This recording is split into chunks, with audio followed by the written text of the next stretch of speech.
kahit saan mo man gusto. Ako magsisilbing gabay mo.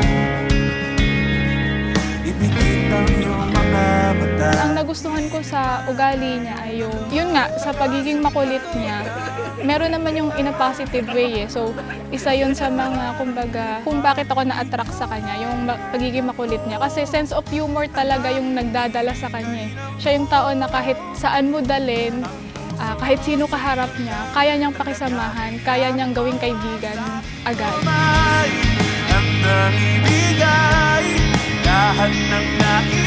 Sa tagal ng relasyon namin, sa 8 taon na yun, pinakita niya sa akin na kung gaano siya kamaalaga, kung kaano niya ako asikasuhin. Sa tuwing may problema ako, hindi pwedeng hindi niya ako dadamayan. Kumbaga parang siya talaga yung kasama ko on my ups and downs.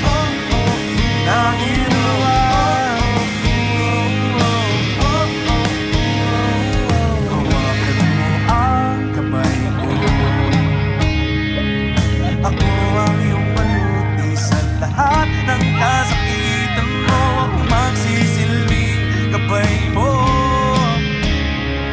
Buksan ang iyong mga mata. Huwag mong pigilan ng saya. Takasan natin ang mundo. Sa lahat ng oras ay asahan mo. Anak kong ibigay ng buo. Kaya higpitan mo ang kamay mo sa aking kamay. Handang ibigay lahat ng naisip mo para sa ating paglalakbay. Sa akin ibigay, hindi ka bibitawan saan man mapunta ang biyahe natin dalawa. Natin dalawa. Kahit anong man ang mangyayari, ako'y katabi mo lang palagi. Basta magtiwala lang sa akin. Huwag mo bitawan ang kapit mo sa aking kamay. Handang ibigay lahat ng naisip mo para sa ating paglalakbay. Sa akin ibigay, hindi ka bibitawan sa mapunta ang biyahe natin dalawa.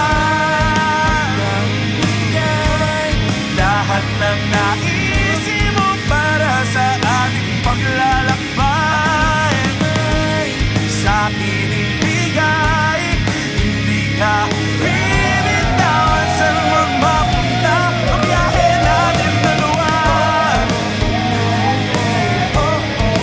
Natin dalawa. Natin dalawa.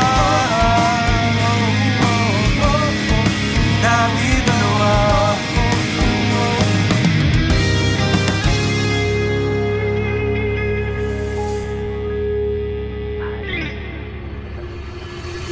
Hayaan mong ibalik kita sa lumang musika habang tinutugtog itong kanta.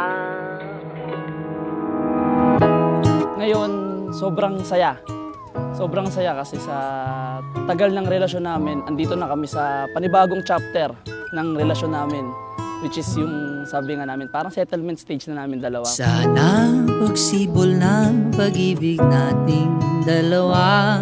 Ngayon lang ako kinabahan. As in, ngayon lang. Mo sinta,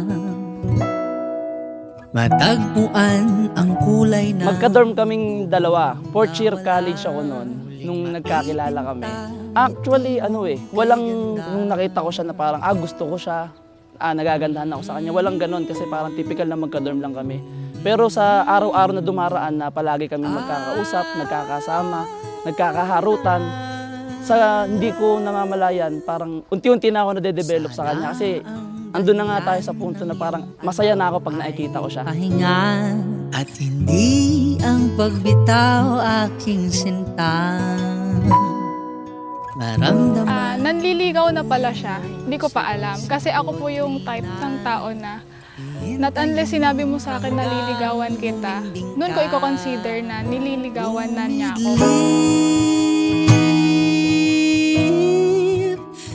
2016 mga last quarter, lagi na ako nag-e-effort sa kanya. Binibigyan ko siya ng chocolates, nagpaparamdam na ako sa kanya through text and chats. Nag-e-effort na talaga ako.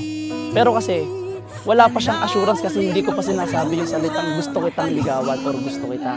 So ngayon, parang sabi nga nung kaibigan niya na kasama niya sa kwarto, hindi mag-a-assume si Lisette kasi hindi mo pa naman siya nililigawan eh.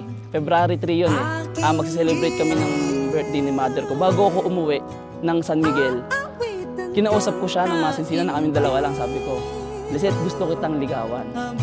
So yun yung parang, sabi ko nga, nagbigay na ako ng assurance sa kanya na gusto ko siya at gusto ko siyang ligawan.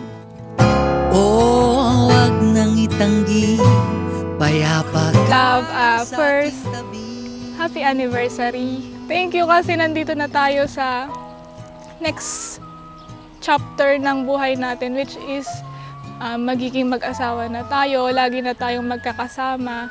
Siguro hindi man lagi, pero uuwi na tayo sa iisang bahay. Aalagaan kita pag pareho tayong nasa bahay. Alam mo naman na kung gaano kita kamahal, kaya tayo umabot dito. Sa nararamdaman, minsan kahit ang labo mo, nahuhulog pa rin ang puso ko sa'yo. Ano ba? Thank you sa lahat-lahat. Hindi lang dahil inaalagaan mo ko, inaaruga mo ko, inaasikaso mo ko. Thank you kasi nandyan ka palagi sa tabi ko. Magkalayo man tayong dalawa.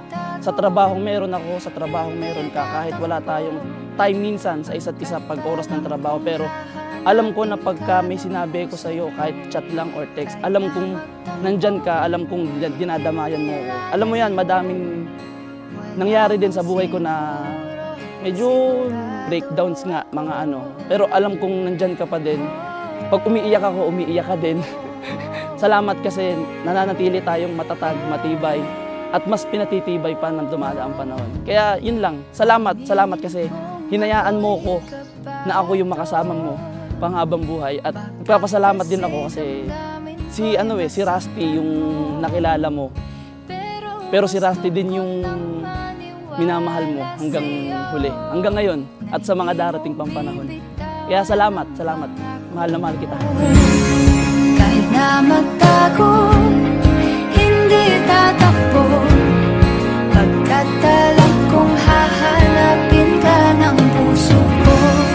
Kahit na magtampo, hindi lalayo, wala nang siguro.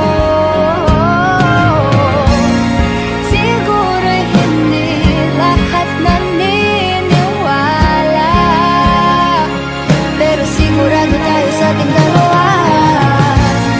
Siguro sa ngayon di pa tayo handa, pero sigurado tayong dalawa'y para sa isa't isa. Kahit na magtago, hindi tatakbo, pagkat alam kong hahanapin ka ng puso ko.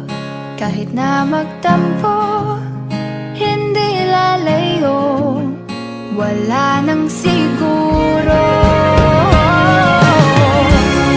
Kahit na magtago, hindi tatakbo, pagkat alam kong hahanapin ka ng puso ko.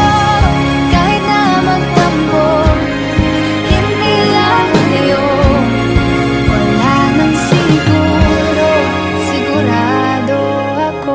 Rusty at Lisette Linchi, maaari niyo nang bigay ang inyong unang halik bilang may mag-asawa. Rusty, you may now kiss the bride.